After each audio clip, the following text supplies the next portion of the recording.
I took a non-traditional route to get where I am today. There really is no normal. There's no surefire way to get to success.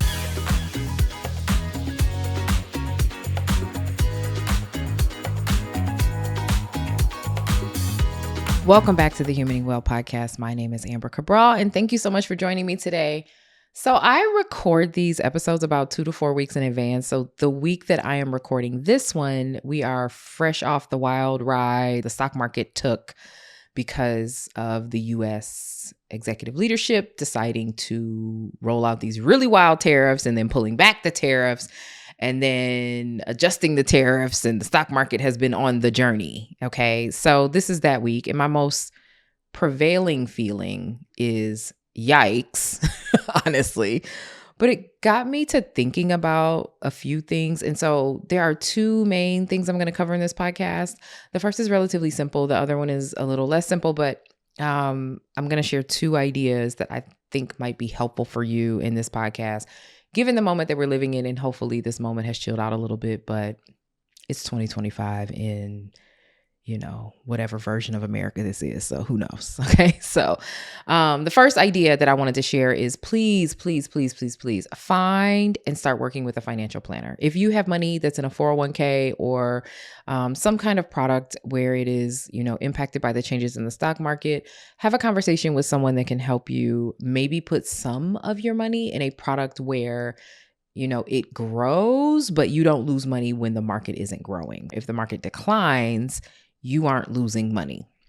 A lot of us are under the impression that the only solutions that are available to us are either buying direct stocks or, having a 401k, and those may not be the best options for you. They're not the best options for me. And so I am encouraging that you please talk to someone, ask some friends or family or folks, maybe there's a resource through your job. But, ask some folks who they're working with, if they have a referral for you, because honestly, investing in stocks directly is high risk and high reward, but it's not the only approach. So you may not want to be high risk and high reward with all of the money that you're saving, ideally for this utopian retirement that you're headed toward. So while I'm not able to give you financial advice, that is not what I'm doing here.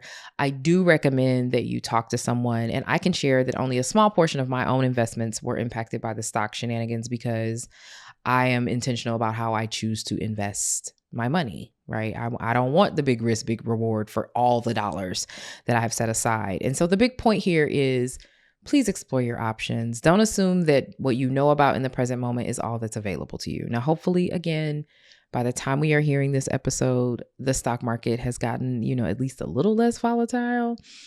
But even if it has, don't let, the smooth sailing delay you. Please find a route to check into some other options. Second thing, and let me also just mention that this second thing is mostly unrelated, but it stemmed from the same thought. So I was thinking about the stock market and investing, and I was thinking about how investing is a lot like gambling, and how gambling, has a stigma attached to it. It's like, oh, you're going to Vegas, don't blow your rent money, we want to make sure you're not addicted to gambling, but playing the stock market, which is essentially gambling, is kind of seen as like having some particular skill. All of that sent me down this rabbit hole about like stigmas and how we attach ourselves to them. And ultimately, I got to this point where I was like, I just want people to not be hung up by stigmas. I am not trying to tell you to go gamble your finances away. That's not where we're going with this. But I started thinking a lot more about, the way stigmas can shape our lives and the way that, stigmas can make us make certain decisions. And I was just like, yeah, that's wrong. Like, we need to be okay in some cases taking the non-traditional route to success. I took a non-traditional route to get where I am today. There really is no normal. There's no surefire way to get to success. And, the whole idea of like be conventional and follow conventional methods, it's flawed. And, convention evolves with the moment. Like what was conventional a decade ago is completely different now. We have different technology. We have different ways of engaging and doing business. I mean, like things are just completely different. And so you and your life are really best served by taking the time to get to know yourself and your needs and your interests and building a plan for your life, for your goals, for whatever it is that you're aiming toward it that means success for you. that aligns with your instincts around that thing. Simply put, sometimes you have to let the crowd do what the crowd is going to do, and you got to do your own thing. I think a lot of us are out here trying to follow norms instead of attending to our needs, and it's just really not serving us. I will share a couple of examples. The first is I have a mentee. She's in her third year of college, and her parents are just not really supportive. Like, they don't really believe in college. They don't really care that she's in college. Her parents are not together. She lives with her mom, and particularly her mom is basically like, yeah, I think you need to be paying me rent or get out of my house. Like, she's not even 21 yet, but this is just like, she doesn't have the best parenting situation, and I can relate. I didn't necessarily have the most supportive parenting situation myself. And so, she's been trying to figure out like what to do for school, because since her parents will not sign her financial aid forms, she can't afford to pay for school. And so she's like, what am I supposed to do? How am I going to navigate this? And as we were discussing options, she was just like, well, if I can't go to school, then maybe I'm just supposed to drop out. Like, the traditional path for her was, well, either I'm going to college or I'm a dropout. It's that simple. And so I was like, wait, why do you think just because you can't get enough money to go to college that has to mean that you don't get to go to college, period? Why aren't we open to the possibility that maybe you take a year off and maybe you find a job and maybe you get a small place that you can afford? And then once we're a little bit more settled, then we go back to school. And she's just like, yeah, I just feel like if I take a year off, then I'm just off the track and my plan is off. And I'm like, who designed this plan? Do they know you? Do they know your parents? Right? And so when you have established that your parents are not going to take care of you so that the loan folks will give you money, that means you have to, make sure that you are established as an independent person so that you can get loans on your own for school if that's what you want to do. Why is the answer, forget it, I'm off the path now, and it's because she has this idea of what is normal, and doing something different than that is just it's stigmatized. It's seen as bad. It's oh, you didn't finish college. You know what I mean? It has a stink on it. And so I kind of shared with her a few things. I was just like, yeah, that's not real. First of all, data says that I think it's almost 40% of college students don't finish their bachelor's in 8 years. So that's the first thing. And then, and this number I remember specifically because I looked it up for this podcast, but 57.8% of college students take 5 years to complete their bachelor degree. Forget the norms. What do you need? Norms are not often rooted in reality. Sometimes they're just tied up in stereotypes and not actual facts. And so why are we only living our lives with the measure of success being how close to normal we are, how supposedly normal we are? And how have we not learned, yet that there is immense value in our uniqueness? And so I've been having this conversation with her, and we are at the point now where I think she's starting to go okay, I'm open to this. This is a possibility. But I even had to share with her, yeah, on a personal note, it took me 5 years to get my bachelor's degree. Okay. It took me 5 years. And by the way, if we want to take it down the road a little further beyond just college, I haven't had a really traditional, non-stigmatized trajectory ever. I adopted children that were not mine. Okay. There's a stigma. I was in my 20s with 2 teenagers living in my house. That was a stigma. I still did it and I was fine. It was non-traditional and it was okay. All right. I didn't even have a 6-figure salary when I left corporate. All right. When I was working in corporate and I left, I was not making 6 figures. Despite all the work I was doing, how impactful it was, all the things, you can Google some of the stuff that I did when I was at the last couple corporations I was at. I made an impact. But when I left, guess what? Within a year of going in business for myself, which is also non-traditional, I made 5 times my base corporate salary. Within 2 years of that, I made my first $1 million. So the non-traditional route might be your route, right? And it could be good. It could be a blessing. And so just thinking about how stigmas can create issue for us, I was, processing all of this and talking to someone else about my mentee and her struggles with just even embracing the idea that she might need to take a year off from school. And he said something that I thought was really, really honest and crisp. And he was just when when I think about my own life, sometimes I haven't wanted to explore a non-traditional route because I'm afraid of what that means about me. So when I think about his case and what I know that he, kind of overcame, there's a point where he had to realize that his parents really dropped the ball on some foundational things with his upbringing. And instead of taking responsibility for his own life, I mean, he spent years and years pretending he was just fine and he was okay and he was happy and he was joyful. And secretly, he was like literally living hand to mouth. Like he was having a terrible time of it, but was always like joyful and happy and, pleasant to be around, but miserable on the inside and struggling constantly. And it's like, the question I had to ask is, who is the performance serving? Why be more afraid of deviating from the quote unquote norm, deviating from the expectations that like you are an adult, so you must be okay, that is like literally destroying you, than confronting what you need to do so that you can live the life that you deserve? Like, who is that for? Who is it for?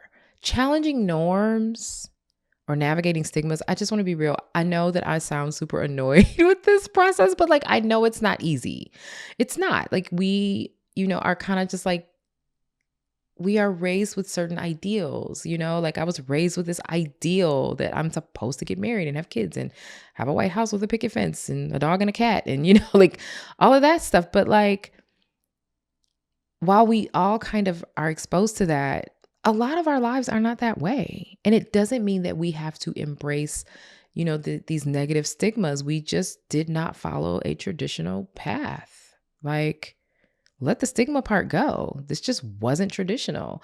And, I think many of us have a really strong desire to be seen as normal. And, the question I have to ask is like, what are you holding on to that is to your detriment because you are committed to normal and quote unquote normal? Right? Because normal isn't necessarily real.